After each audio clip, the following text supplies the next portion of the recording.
I know it's fake.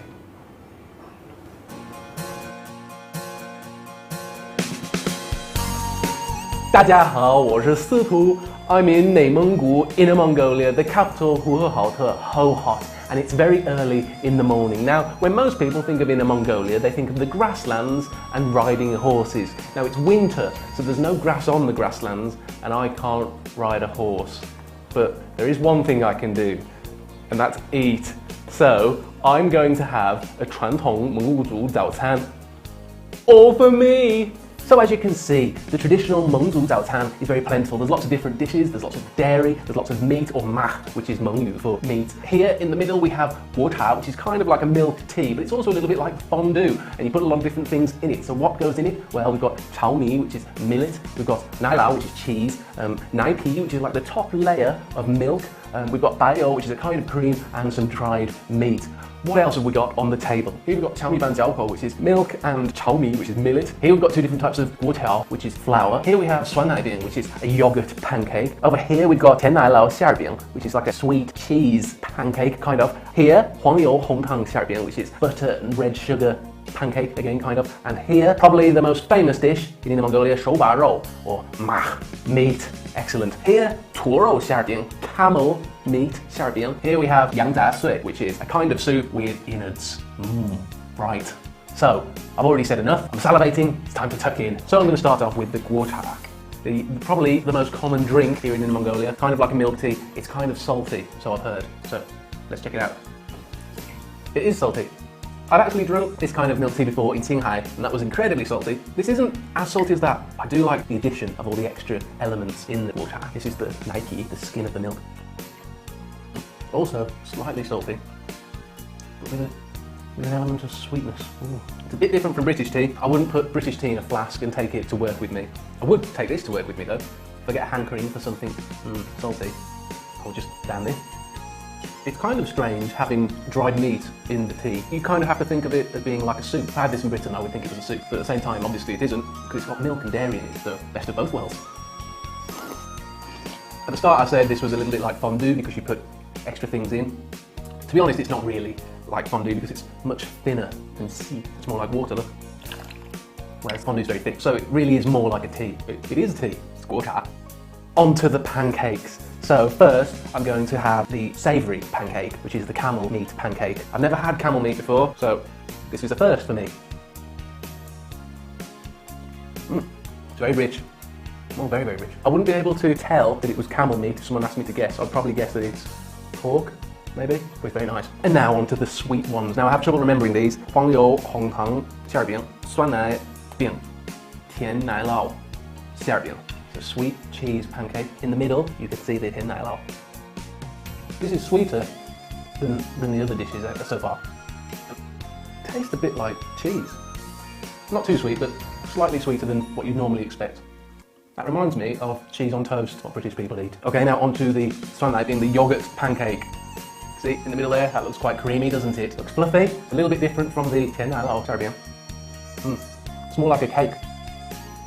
Not much of a sweet flavour, but it is quite light, although I forget full eating this, so maybe it's not that light. Onto the huang you hong tang xiao bian. Two different colours, so I'm going to go for what I assume is the hong tang part. Oh, that's great. See, I really like sweet things, and this is far sweeter than both of these put together. And considering it's covered in hong tang, or brown sugar, it's probably really unhealthy, and I really like really unhealthy sweet things. Hong tang's good for you. Excellent! Even though I just polished off a slice of the huang you hong tang xiao bian, I think I need to try the huang you side of it. And it looks like there's hong tang in the middle, so I'm assuming this is going to be just as good as that one. And healthy, because I've just realised that brown sugar is healthy. It's drier than that one, so I would tend to go for that one. It melts in my mouth a little easier, but still, both great. And now, onto my favourite part of the breakfast, shou ba rou, the most traditional element of Inner Mongolian cuisine, meat, mah, or specifically yang rou, lamb. Now lamb is meant to keep you warm during the winter. It's winter, so it's a great excuse for me to eat all of this. So dip it in the vinegar and spring onion, I think, and coriander. Bon appetit.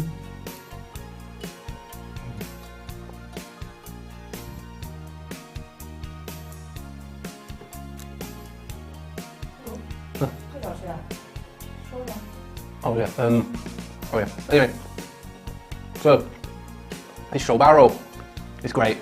You'd really like it. It's not too tough. It's not too soft. There is quite a lot of fat on the meat, which I really like, and that's good for keeping you warm in the winter. And that's a little bit of the reason why I look a little bit fatter than I did last year. But anyway, it's good for you. It's nutritious. It's full of protein. Yeah, watch over that. Sure. Oh, look at that. There you go. All off the bone. That's a sign of a good meat dish. Moving on to the yangza sui. Yangza is innards of a sheep. I've actually eaten yangza tang in Beijing. I wasn't the biggest fan, so let's see how traditional Mengzu yangza sui compares to Beijing's yangza tang. I'm not the biggest fan of stomach or changzi, intestine, but I do like blood. Let's give it a go. This is spicy. Whoa. Yeah. And therefore, I'm a big fan of spicy. It's slightly better, I'd say much better, than Beijing's yangza tang. I'm a convert, I do like yangza sui. Oh, it's super spicy.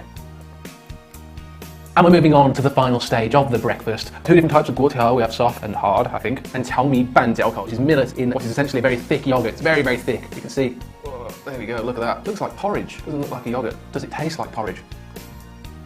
No. That's very interesting. It tastes like one of those organic yogurts that you can buy, in a Western supermarket that cost you a lot of money. But this is better.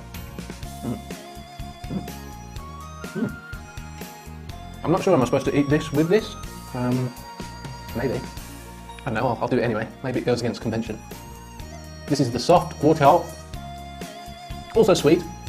A little bit oily, because I assume it's been fried.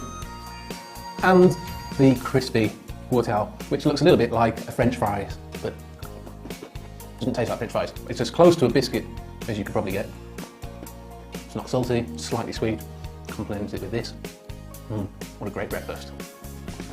Whew. I've had a lot. I don't think I can eat anymore. Oh yeah, right, this one now. Great.